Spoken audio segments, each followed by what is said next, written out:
নমস্কার।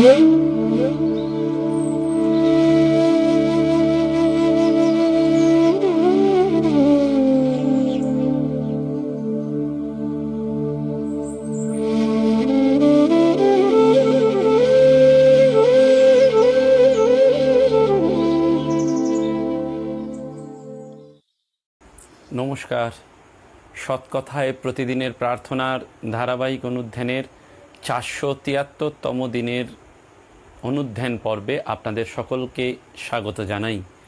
প্রাণারাম ইউটিউব চ্যানেলের মাধ্যমে এই অনুষ্ঠান সম্প্রচারিত হচ্ছে এবং প্রতিদিন নিয়ম করে ঠিক সকাল 7টার সময় আমরা সৎকথায় প্রতিদিনের প্রার্থনার ধারাবাহিক অনুধ্যানে ব্রতী হয়েছি। আমরা আন্তরিকভাবে কৃতজ্ঞতা জানাচ্ছি ভগবানের শ্রীচরণে। অসীম ক্ষমতাবান তিনি, অসীম ঐশ্বর্যপূর্ণ তিনি এবং অসীম দয়াময় তিনি। কারণ তার দয়া, তার কৃপা, তার ক্ষমতা না থাকলে, তার ঐশ্বর্য না থাকলে এই বাক্য পুষ্পাঞ্জলি সম্ভব নয়। এবং তার সঙ্গে আপনারাও যারা শ্রোতা রূপে ভগবান রয়েছেন তাদের শ্রীচরণেও আমার সভক্তি প্রণতি জানাই। ব্যারাকপুর নিবাসিনী সঞ্চিতা মুখার্জি পরম ভক্তিময়ী একটি নাম, কারণ রামকৃষ্ণ মঠ এবং মিশনের বিভিন্ন সেবামূলক কর্মকাণ্ডে তিনি নিজেকে নিযুক্ত রেখেছেন। এবং এই সঞ্চিতা মুখার্জি একটি নাম এই কারণে বললাম, একটু কাব্য করে বললাম, কিন্তু আসলে তিনি আমার দিদি। সেই দিদির একটি অনুরোধ, ভবা পাগলাকে নিয়ে একটু স্মরণ মনন করা। এখন প্রাণারাম ইউটিউব চ্যানেল ঠাকুরমা স্বামীজির ভাবধারাকে বয়ে নিয়ে যাওয়ার জন্যেই ব্যাপৃত। আর সৎকথায় প্রতিদিনের প্রার্থনা এমন একটি অনুষ্ঠান যে অনুষ্ঠানে আমরা ঈশ্বরীয় কথা স্মরণ মনন করি। তাই দিদির অনুরোধকে মান্যতা দিয়ে আজকে আমরা ভবা পাগলার জীবন কথার কিছু কিছু অংশ স্মরণ মনন করব। কারণ আমরা জানি যে এই মহাত্মাদের জীবন আধ ঘন্টার সময়ের মধ্যে, অর্থাৎ ইনফাইনাইট জীবনকে ফাইনাইট সময়ে বাঁধা যায় না, ফাইনাইট বক্তৃতার মধ্যেও তাকে ধরা যায় না। তবু আমরা এই যে রেশ, এই যে টুকরো টুকরো অভিজ্ঞতাগুলো পাই, সেখান থেকে আমাদের মনে একটা জারিত ভাবিত হওয়ার সম্ভাবনা থাকে। এবং বিশেষ করে এই ভারতবর্ষের মতন দেশ, যে দেশ ঈশ্বরের খুব প্রিয়, যে দেশ পুণ্যভূমি, যে দেশ আধ্যাত্মিক ভাবধারা প্রবাহের জন্য সারা পৃথিবীর বুকে আলো করে দাঁড়িয়ে রয়েছে তার স্বউজ্জ্বল মহিমায়।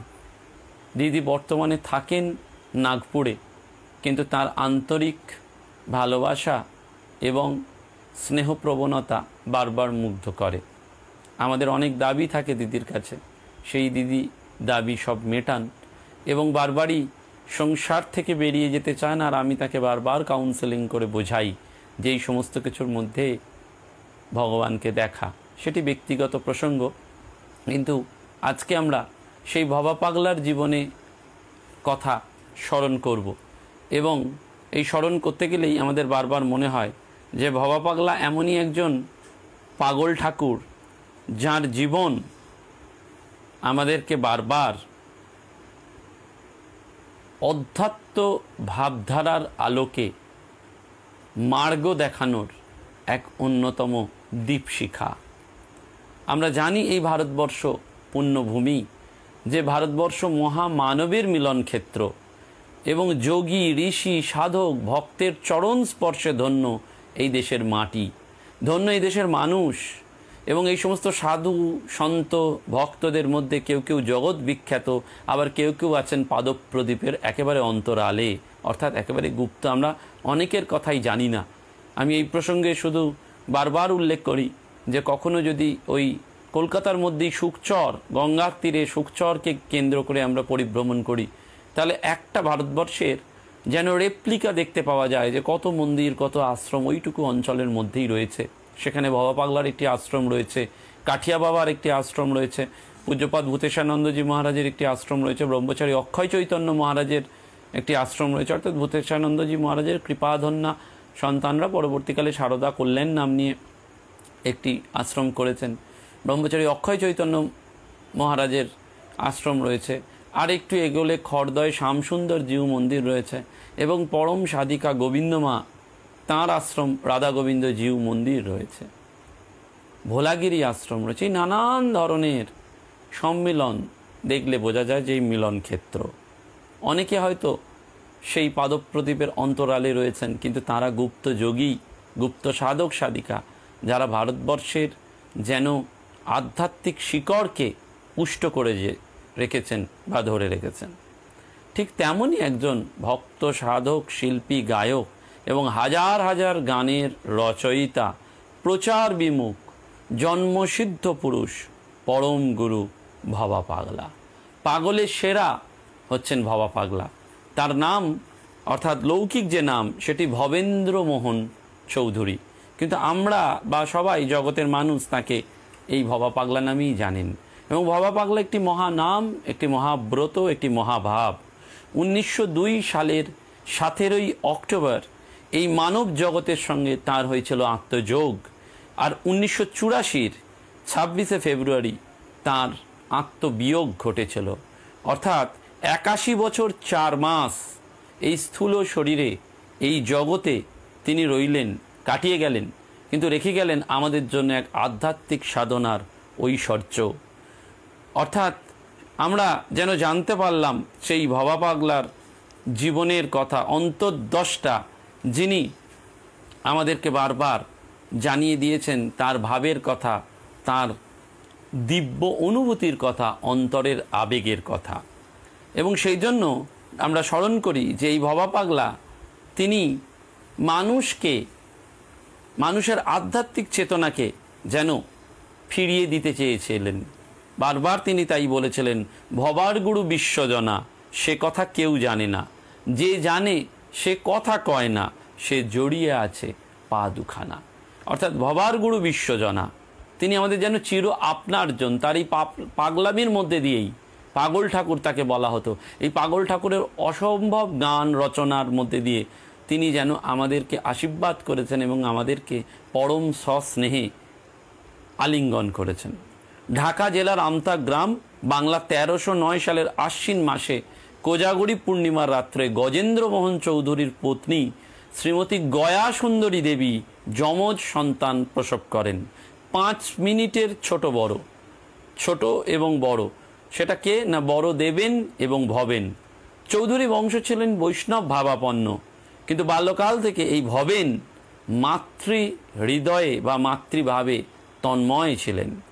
এই ভবেনই পরবর্তীকালে মাতৃভক্তিতে ভবা পাগলা নামে বিখ্যাত হন।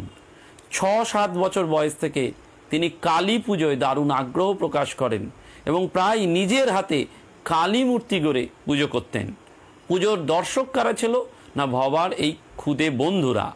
ভবা নিজেই মাটির সন্দেশ তৈরি করলো, সাথীরা, তার সঙ্গী সাথীরা রক্ত জবা বিল্লপত্র নিয়ে এলো এবং তাই দিয়েই সে অর্ঘ্য সাজালো, পুষ্পাঞ্জলি দিল। অর্থাৎ এই যে আন্তরিকতার পূজা যুগে যুগে সাধকরা দেখিয়ে দিয়ে গেছেন যে আন্তরিকতাতেই ভগবানের আসন টলে যায়। ভগবান আর অন্য কিছু চান না, তিনি চান সেই আন্তরিকতা, সেই ব্যাকুলতা। ভবা পাগলার ক্ষেত্রেও তাই। এই ভক্তির অর্ঘ্য পেয়ে মৃন্ময়ী মা চিন্ময়ী রূপে প্রকাশিতা হয়েছিলেন। মাটির সন্দেশ রূপান্তরিত হয়েছিল ছানার সন্দেশ। বন্ধুরা অবাক হয়ে গেল, খেয়ে দেখলো সত্যি সত্যি সন্দেশ। হেসে ভবা পাগলা সেদিন বলেছিলেন বা বাবা বলেছিলেন, মাই করে দিলেন। এই খবর ঘটনাক্রমে রটে গেল, অনেকের মনেই দ্বিধাদ্বন্দ্ব এলো, এসব কি সম্ভব?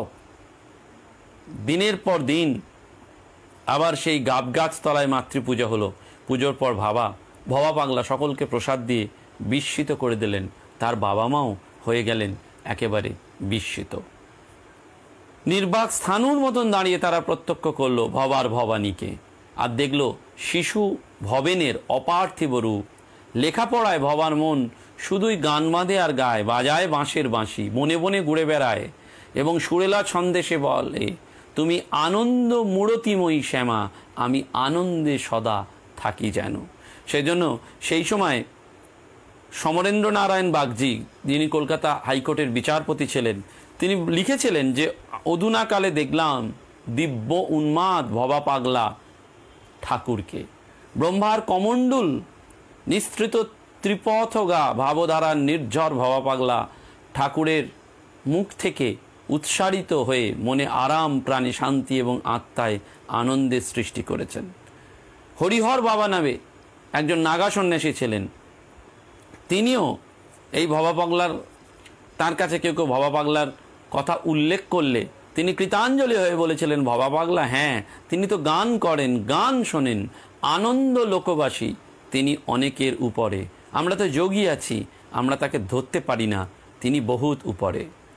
অপর একজন যোগীরাজ, যিনি পানিহাটিতে শরণাগতি ভবনে ভবা পাগলার সঙ্গে সাক্ষাৎকার করতে এসে ডগমগ হয়ে বলেছিলেন, এমন জীবন্ত শিশু আর দেখিনি।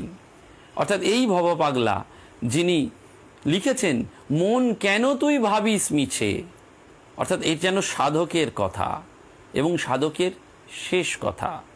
তুমি ভাবার কে? ভবা পাগলা যার নাম, তিনি বিচ্ছিন্ন একক সাধক নন, তিনি অনন্তকালের ভাব সাগরে স্ফুট। তার সাধন ভজন ছিল সঙ্গীত। ওরে মা বলে ডাক, মা বলে ডাক, এই ছিল তার জীবনের শান্তি মন্ত্র বা সার কথা। শক্তি পৃথিবীতে নানান রূপ ধরে নেমে আসে, এই ভবা পাগলার রূপ ধরে সেই শক্তি, মহাশক্তি নেমে এসেছিল এবং সেই জন্য তিনি সারা পৃথিবীর বুকে যেন এই শান্তিটা দিতে চেয়েছিলেন। ভবা পাগলা ভক্তের প্রাণের স্বাদ মেটাতে বারবার ভক্ত সাধককে তার অভীষ্ট পথে এগিয়ে দিতে ছুটে যেতেন। একদিন রবীন্দ্র কাননে শ্রীরামকৃষ্ণ মন্দিরে গানের শেষে কান্নায় ভেঙে পড়েছেন। এক ভক্তিমতী মহিলা কাছে এসে শুধালেন, ঠাকুরকে দেখে কাঁদছেন? জীবন্ত ঠাকুরকে দেখবেন? পানিহাটিতে শরণাগতি ভবনে যাবেন। মহিলার নির্দিষ্ট করা সেই গাড়িতে একদিন সন্ধ্যায় ভবা পাগলা বহু শিষ্য পরিবৃত হয়ে গানের আসরে মহাভাবে বিভোর। ভক্তপ্রাণ মানুষটি সেখানে উপস্থিত হয়ে ভবা পাগলার সামনে হাজির হলেন। পাগল জিজ্ঞেস করলেন, এতদিনে এলে বাবা? ভক্ত তখন উত্তর দিলেন, তুমি যখন টানলে তখনই তো এলাম, সময় না হলে আসা যায় না। পাগল তাকে কাছে টেনে নিয়ে নিজের গলার মালাটি তার গলায় পরিয়ে দিলেন। ভক্ত প্রাণ সেই ভক্ত মনে মনে ভাবছেন, এই তো সেই যার সন্ধানে এতদিন ঘুরে বেড়াচ্ছি, তবে কি করে বুঝবো যে ইনিই আমার জন্য নির্দিষ্ট? ইনি কি দীক্ষা দেন? ইনি কি আমার বাড়ি যাবেন?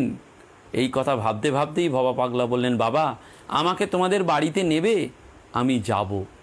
বিষয়টা বুঝতে তার আর বাকি রইল না, তিনি কেঁদে ফেললেন। 4 দিন পরে ভবা পাগলা তার বাড়িতে গিয়ে দীক্ষাটাও দিয়ে এলেন। এবং সেই জন্যই ভবা পাগলা গাইতেন, বারবার মনে পড়ে একটি কথা, মরে যাব মরে যাব সত্য প্রথা, মনে পড়ে না কোথায় ছিলাম, কোথা যাব আবার কি করিলাম। অর্থাৎ ভবা পাগলা যেন বারবার সেটি আমাদের জানিয়ে দিচ্ছেন। আমরা অনেক সময় সংসার থেকে চলে যেতে চাই, ভাল লাগে না। উনি বলছেন, আমি তীর্থবাসী হব না মন, সংসার তীর্থে সকল পাবো। সংসারে যা আয়োজন, সন্ন্যাসীরও তাই প্রয়োজন। তবে বলো কিসের কারণ, সংসার তীর্থ ত্যাজিব। অর্থাৎ সংসারকে তিনি যেন ছেড়ে দিতে বলছেন না, এই সংসার তীর্থের মধ্যে দিয়েই তিনি খুঁজে পাচ্ছেন পরম অমৃত। এই দেখতে দেখতে ভবা পাগলার অর্থাৎ ভবেনের বয়স যখন 26 বছর হলো, কর্তা গজেন্দ্রমোহন তিনি 14 বছর পূর্বেই স্বর্গত হয়েছেন। জ্যেষ্ঠ পুত্র গিরীন্দ্রমোহন তিনি কলকাতায় কর্মব্যস্ত, তার বউ ছেলেও স্বাভাবিক কারণেই কলকাতায় থাকে। তাই দেবেন ভবেনকে নিয়ে গয়া সুন্দরী রয়েছেন দেশের বাড়ি আমতায়। দেবেন ভবেন সেই একই গর্ভের সন্তান, 5 মিনিট আগে পিছে গৌরনীতায়ের মতন গান গেয়ে 2 ভাই বড় হয়েছেন। ভবেন রাজি হলে অনেক আগেই তাদের সংসারী করা যেত, গয়া সুন্দরীর কর্তব্য পূর্ণ হতো, তিনি নিশ্চিন্ত হতে পারতেন। কিন্তু এখন তার বয়স বেড়ে চলেছে, শরীর মন অবসন্ন, তার কিছু ঘটে গেলে দেবেন ভবেন, বিশেষ করে ভবেনকে কে অন্ন জল দেবে, কে দেখাশোনা করবে, শেষবারের মতন সেই চিন্তায় মা অর্থাৎ গয়ামা একবার ছেলের কাছে জিজ্ঞেস করলেন, হ্যাঁ রে ভইবা, তুই কি আমাকে একটু শান্তিতে মরতেও দিবি না? কেন, কি হয়েছে মা, কেন এই কথা বলছো? ভবা পাগলা বলছেন, বলছি আমার শরীরের এই অবস্থা, হঠাৎ চোখ বুঝলে তোদের 2 ভাইকে কে ভাত জল দেবে বলতো? দেবেনের জন্য আমতার যতীন্দ্রনাথ বাবু তার মেয়ের কথা বলে রেখেছেন, তুই রাজি না হলে দেবেনও বিয়েতে মত দিচ্ছে না, তাহলে আমি কি করি? তুমি ছাড়া আমার তো আরেকটি মা রয়েছে। বাবা পাগলা বলছেন, তাকেও তো একটু জিজ্ঞাসা করতে হবে। তা তুই তাকে জিজ্ঞাসা কর, কিন্তু যা করবি তাড়াতাড়ি কর। গয়া মা ভেতরে চলে গেলেন। তিনি খুশি এই কারণে যে ছেলে একেবারে না করে দেননি। কিছু দূর যেতেই ভবেন মাকে আবার ডাকলেন, শোনো মা, কি বলছিস? তুমি ব্যবস্থা করতে পারো যদি এই মাসের ২৬ তারিখের মধ্যে পারো, নইলে নয়। জামুরকির বসন্তবাবুর মেয়েকে মা দেখে রেখেছেন, লক্ষ্মী মেয়ে, পছন্দ, তুই যেন না বলিস না। শ্রাবণ মাসের ২৬ তারিখে দুই ছেলের বিয়ের দিন ধার্য হলো, ব্যবস্থাদি হলো। জামুরকি গ্রামের বসন্তবাবুর কন্যা লক্ষ্মীশ্রীযুক্ত ছোটোখাটো চেহারার, তাকেই ভবা পাগলার রত্নগর্ভা জননী স্বয়ং গয়া সুন্দরী নির্বাচন করলেন। সমস্ত উদ্যোগ পর্বেও ছিলেন এবং তার সাথে তার শুভ বিবাহ হলো। ভবা পাগলা একদিন রাত 11টা পর্যন্ত ভোজন পর্ব শেষে তার অন্তরঙ্গদের বলছেন, কাল সকালে এক জায়গায় যাব, তোমরা যে যে যেতে চাও সঙ্গে যেতে পারো, সকাল সকাল আসবে। কোথায় যাবে? ভক্তরা জিজ্ঞাসা করলেন। তা দেখবি এখন এক জায়গায়, শিয়ালদা স্টেশন হয়ে যাব, সকাল সকাল আসবি তো? পরের দিন ভোরবেলায় শিয়ালদা স্টেশনে সকলেই মিলিত হলো। পরামর্শ অনুসারে পাগল টাকা দিয়ে বললেন, হালি শহরের টিকিট নিয়ে আয়। সঙ্গীদের বুঝতে আর বাকি রইল না যে নিশ্চয়ই রামপ্রসাদের ভিটেই যাবেন। এইভাবে তিনি এই রামপ্রসাদের ভিটেটাও বন্ধুদের সাথে দর্শন করিয়ে নিলেন এই ভবা পাগলা। এবং এই ভবা পাগলার জীবন কীর্তির মধ্যে রয়েছে অসাধারণ তার সেই রচনা। বলছেন, ও পায়ে মন রেখো, উপায় করার ভাবনা থাকবে না। অর্থাৎ মায়ের পায়ে মন রাখলে আর অন্য কোনো উপায়ের ভাবনাই থাকবে না, মা সমস্ত রকম ব্যবস্থা করে দেবেন। তিনি এই কারণে গানকে বেছে নিয়েছেন। বারবার বলতেন যে গানই সর্বশ্রেষ্ঠ সাধনা, লাগে না ফুলচন্দন, মন্ত্রতন্ত্র লাগে না। অর্থাৎ সঙ্গীতের মধ্যে দিয়ে অন্তরের আকুতিটা তিনি যেন জগজ্জননী মায়ের কাছে বারবার নিবেদন করেছেন। দীঘাতে ভবার হরবোলা মন্দির রয়েছে এবং বর্তমানকালে আচার্য ডক্টর গোপাল ক্ষেত্রী মহাশয় ভবার কৃপাধন্য সন্তান, সুযোগ্য শিষ্য আর কি, তিনি এই ভবা পাগলার প্রচার করে বেড়াচ্ছেন। এবং ভবা পাগলা, লোকে বলে যে ভবা পাগলা কালী সাধক ছিলেন, কিন্তু তিনি বলতেন আমি কালী টালি কিছু বুঝি না, ডিউটি আমার ভগবান। তিনি বারবার বলতেন ডিউটি না করলে বিউটি বাড়ে না। ভবা পাগলা নিজে বলেছেন, ভাবে যে থাকে তার আবার কিসের অভাব। আমরা ভাবে থাকতে পারি না বলে এই অভাব বোধটা বুঝতে পারি, কিন্তু ভবা পাগলা আমাদের জানাচ্ছেন যে যে ভাবে থাকে তার আর কিসের অভাব। বারবার বলছেন, অহংকার অলঙ্কার নহে, ওঙ্কারে ভূষিত করো অঙ্গ, সাধু আলাপন সাধু বচন এই তব সঙ্গ। অর্থাৎ এই যে সৎকথা, সাধু আলাপন সাধু বচন, এইটি আমাদের সঙ্গ করার কথা যেন বারবার ভবা পাগলা আমাদেরকে জানিয়ে দিচ্ছেন। বলছেন, মায়ের গড়া মন আমি মানুষ ভালোবাসি, কোনো তীর্থের নাই প্রয়োজন, গয়া গঙ্গা কাশী। বলছেন কোনো তীর্থের দরকার নেই, সবটা হচ্ছে মানুষের মধ্যে। এই ভবা পাগলা হাস্য কৌতুকের মধ্যে দিয়েও গভীর তত্ত্বের কথা বলে দিয়ে গেছেন। একজন ডবল এমএ ভদ্রলোক ভবা পাগলাকে, পাগলকে প্রশ্ন করলেন, আমি ডবল এমএ হয়েও তোমার কথা বুঝতে পারি না, কেন বলো তো? পাগল বললেন, তুমি একটা এমএ হলে বুঝতে পারতে, এমএ মানে মা, তুমি তো ডবল এমএ, অর্থাৎ মামা। মা মানে কি? মামা মানে হচ্ছে বাপের শালা, তাহলে তুমি কি করে বুঝবে? অর্থাৎ যেন এই হাসি কৌতুকের মধ্যে দিয়ে চরম কথাটা বলে দিয়ে যাচ্ছেন। একসময় একজন কলেজের তরুণ ছাত্র পাগল ঠাকুরকে প্রশ্ন করেছিল, আমরা তোমার সব কথা বুঝতে পারি না কেন? ঈশ্বরীয় কথা ভাব দিয়ে ধরতে হয়, ভাষা দিয়ে নয়। আমরা অনেক সময় কথাটা ধরে মানে বুঝতে চাই, কিন্তু এই কথার মধ্যে ইন বিটুইন মানে রয়েছে। ওই যে কথামৃত দেখবেন, প্রতিদিন পড়ুন, নতুন নতুন মানে আসবে। আজকে শুনলেন একরকম, কালকে শুনবেন অন্যরকম মানে পাবেন। সেজন্য কথামৃত নিজেকে পড়তে হয়, শোনা নয়, এবং বারবার পড়ে পড়ে পড়ে পড়ে পড়ে পড়ে তার ইন বিটুইন লাইন্সটা বুঝতে হয়। সেই জিজ্ঞেস করছেন একজন এক সময় ওই তরুণ কলেজের ছাত্র, সে জিজ্ঞেস করছে, বলছে যে আমরা সব কথা তোমার বুঝতে পারি না কেন? তখন ওই পাগল ঠাকুর বলছেন, বাবা তোমরা যে ব্রেনকে ড্রেন করে ফেলেছো। তখন সেই ছাত্র বলছে, তাহলে উপায়? বলছে ট্রেন করো। ব্রেনকে ড্রেন করে ফেলেছো। তাহলে কি করবে? ব্রেনকে ট্রেন করো। ট্রেন করো মানে সিগন্যাল ডাউন করো। সিগন্যাল ডাউন করো মানে সবার কাছে মাথা নত করো। দেখবে তখন সব বুঝতে পারবে। কারণ অহংকার বর্জিত না হলে অপরের কথা বুঝবার প্রবৃত্তি হয় না। এইটি বারবার বলছেন। অহংকার যদি না যায় তাহলে অপরের কথা, অন্যের কথা, বিশেষ করে সাধকদের কথা বোঝা যায় না। বারবার বলতেন এই বাবা পাগলা, তার অমীয় বাণী, ডিউটি না করলে বিউটি বাড়ে না, আর বিউটি বাড়লেই মা বেটি দয়া করেন। তিনি বারবার বলছেন, বৃন্দাবন জোর করে দেখা যায় না, করজোড়ে দেখা যায়। স্থির প্রকৃতি। আমার দরদ নাই, আমার কর্তব্য আছে। আমার অবসর নাই, আমার কর্ম আছে। আমার কেউ নেই, আমার আমি আছি। বারবার বলছেন মন্দিরে মন্দিরে তোমাকে প্রণাম করতে হবে না, যদি তুমি প্রমাণ করো যে তুমি ভগবান। সেই মুসাফিরের কাছ থেকে যেন আমরা ভবা পাগলার কাছ থেকে অনেক এই অমূল্য সম্পদ পাই। আজ থেকে বহু বছর আগে আমতায় কোনো এক ভক্ত ভবা পাগলাকে আখের মরশুমে আখ খাওয়ান। তার ছোট্ট ছেলে ওই আখটা নিয়ে ভবা পাগলার বাড়িতে গিয়ে দিয়ে আসতো। বহু বছর কেটে গেছে, দেশ ভাগও হয়ে গেছে। পাগল মা ভবানীকে নিয়ে কালনায় এসে তিনি নতুন মন্দির স্থাপন করেছেন।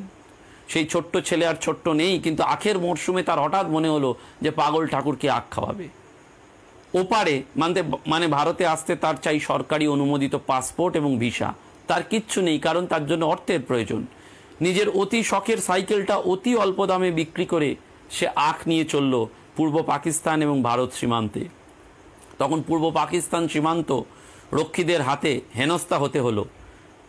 এ এক অভিনব পাগলামি। রক্ষীরা প্রচণ্ড শীতের দিন সারাটা দিন তাকে অপেক্ষা করে রাখলো। এই লোকটারও জেদ ওপারে আখ নিয়ে যাবেই। শেষে সব শীত বস্ত্র রক্ষীরা খুলে নিল, নিয়ে বলল, যা বেটা যা, মাঘের শীত বাঘের গায়েও লাগে, কিন্তু পাকিস্তান থেকে যিনি আসছেন তার গায়ে কোনো ঠান্ডা লাগলো না। সারাদিন গড়িয়ে সন্ধ্যা নেমে এলো। সেদিন ওই যুবকের শীত বস্ত্র খুলে নিয়েছিল সীমান্ত রক্ষীরা। ওই দিনই পাগল মন্দিরে এসে বললেন, যারা শীত বস্ত্র পরে আছো সবাই খুলে ফেলো। সবাই অবাক হলো এই পাগল ভবা ঠাকুরের পাগলামিতে। পাগল সবাইকে চাদর, আলোয়ান, সোয়েটার তো বটেই, গায়ের জামাটাও খুলতে বললেন। ওই যুবকটির যত শীত সবাই ভাগ করে নিল। পরের দিন পাগলের মন্দিরে ওই বস্ত্রবিহীন যুবকটি যখন আখ নিয়ে এলেন, তখন পাগল ঠাকুর প্রশ্ন করলেন, তোর শীত লাগেনি তো? যুবকটি উত্তর দিল, না লাগে নাই। ব্রহ্মজ্ঞানী মহাপুরুষ এইভাবেই যুগে যুগে ভক্তকে রক্ষা করে চলেছেন। সেইটি আমাদের বারবার ক্ষিতীশ রঞ্জন চট্টোপাধ্যায় তিনি জানিয়েছেন যে ভবা পাগলার এমনই কৃপা যেন আমাদের বারবার মনে হয় সংসারে দুঃখ সাগরে ভবামৃতম নিরন্তরম। অর্থাৎ সংসারের এই দুঃখ সাগরে ভবামৃত, ভবার যে অমৃত কথা, সেটা যেন নিরন্তর বয়ে চলা উচিত, এবং সেই নিরন্তর বাণী আমাদের প্রাণ ভরিয়ে, তৃষা হরিয়ে আরও অনেক কিছু দেবে। সেই জন্য ভবা পাগলা বারবার বলতেন, আমি যবে যাব আসিবে নূতন, কিন্তু তুমি তারে করিও যতন, রতনেই চিনিবে অমূল্য রতন, মিশিবে ভালো ভাবিটি। অর্থাৎ আমি হয়তো চলে যাব, যে নতুন আসবে তাকে কিন্তু যত্ন করো। আমাদের কালের গতিতে মানুষ চলে যায়, কিন্তু অমর থেকে যায় তারই ভাব। সেই জন্য বারবার আমাদের মনে হয় যে সেই অনুভূতি, বাবা পাগলা বারবার বলেছেন, মুখে যার নেই কো হাসি সে কি ভালোবাসতে পারে? ভালোবাসতে গেলে মুখে হাসিটা রাখতে হবে। একবার এক গুরুদেব উপদেশ দিয়েছিলেন শিষ্যদের যে প্রাণ বাঁচানো একটা মহৎ কাজ। শিষ্য এসে একদিন বললেন আশ্রমে যে, গুরুদেব আজ এক ভিখারির প্রাণ বাঁচিয়েছি। গুরুদেব বললেন, কিরম করে বাঁচালে? শিষ্য বললে, দেখুন গুরুদেব, ভিখারি আমার কাছে 100 টাকা চাইলো। আমি বললাম, তোকে যদি 1000 টাকা দিই? তা ভিখারি বলল, তাহলে তো খুব খুশি হব। শিষ্য তখন বলল যে, তোকে যদি 10,000 টাকা দিই? তখন ভিখারি বলল, তাহলে তো আনন্দে মরেই যাব। সেই শুনে শিষ্য বলল, তাহলে আর আমি দিচ্ছি না। গুরুদেবকে বলল যে, এইভাবেই আমি তার প্রাণ বাঁচালাম। অর্থাৎ আমরা সবসময় এই ক্যালকুলেশন করি। মহামানবরা আমাদেরকে জীবনে জানিয়ে দিচ্ছেন যে এই জগৎ সংসার থেকে ভালোটুকু কুড়িয়ে নাও, ভবা পাগলা যেন আমাদেরকে বারবার জানিয়ে দিয়ে যাচ্ছেন এই ভালোটুকু কুড়িয়ে নেওয়ার কথা। সেই জন্য বারবার ভবা পাগলার কাছে আমাদের প্রার্থনা, জগতের সমস্ত মহাপুরুষদের কাছে প্রার্থনা, তোমার কৃপা যেন সর্বদা পাই প্রভু, তোমায় যেন নাহি ভুলি কভু। ভবা পাগলা বলছেন, তুমি আমার কাছে থেকো, তুমি আমার কাছেই থেকো, আমি যদি ভুলি তোমায়, তুমি কিন্তু ভুলো না কো।